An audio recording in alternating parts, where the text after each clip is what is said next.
ഭർത്താവ് സംസാരിച്ചുകൊണ്ടേയിരിക്കണം. എന്നാൽ അവർക്കിടയിൽ സ്നേഹം വർദ്ധിക്കും.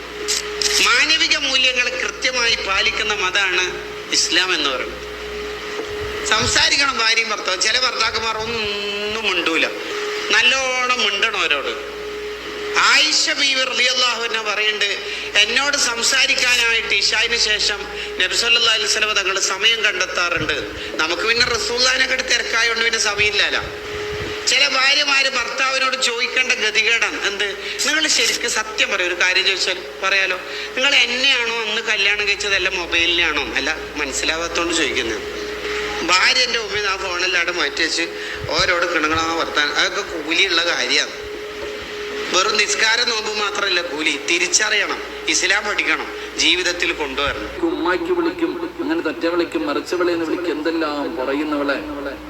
വീട്ടിലെ വേലക്കാരിക്ക് കൊടുക്കുന്ന പരിഗണന പോലും നീ നിന്റെ ഭാര്യയ്ക്ക് കൊടുക്കാതെ മാനസികമായി 15ഉം 20ഉം കൊല്ലം കൊണ്ട് പീഡിപ്പിച്ചുകൊണ്ടിരിക്കുക ആ പാവത്തിനെ. എന്നിട്ട് പൊരുത്തം ചോദിക്കാൻ, പിന്നെ ഓളോട് പൊരുത്തം ചോദിക്കാനല്ലേ, വേറെ പണിയില്ല. അതാ ആണുങ്ങൾ പറയാറുണ്ട്, ഭർത്താവിന്റെ പൊരുത്തം ഉണ്ടെങ്കിലേ ഭാര്യക്ക് സ്വർഗത്തിൽ പോകാൻ പറ്റൂ. ഇല്ലേ ഇല്ലേ ഇല്ലേ? ആരാ പറയണത്? പേവെള്ളം അടിച്ചിറക്കണം മുതുകുടിയൻ.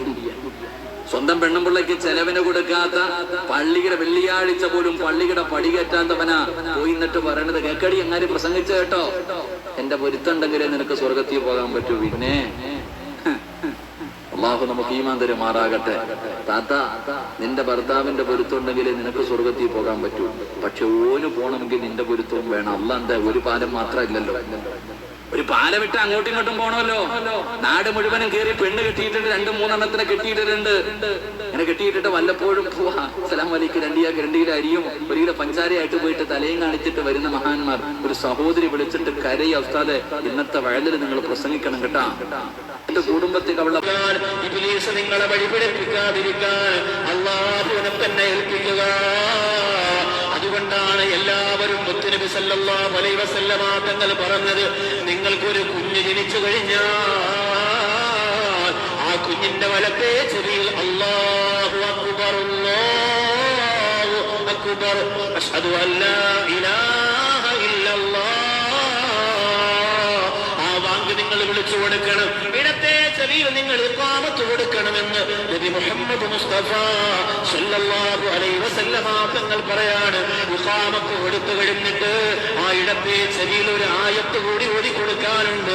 ഇന്നി ഉഈദുഹാ ബിക വദുരിയതഹാ മിനശ് ശൈത്വാനിർ റജീം. ഇബ്ലീസ് നിങ്ങളെ വഴിതെറ്റിക്കാൻ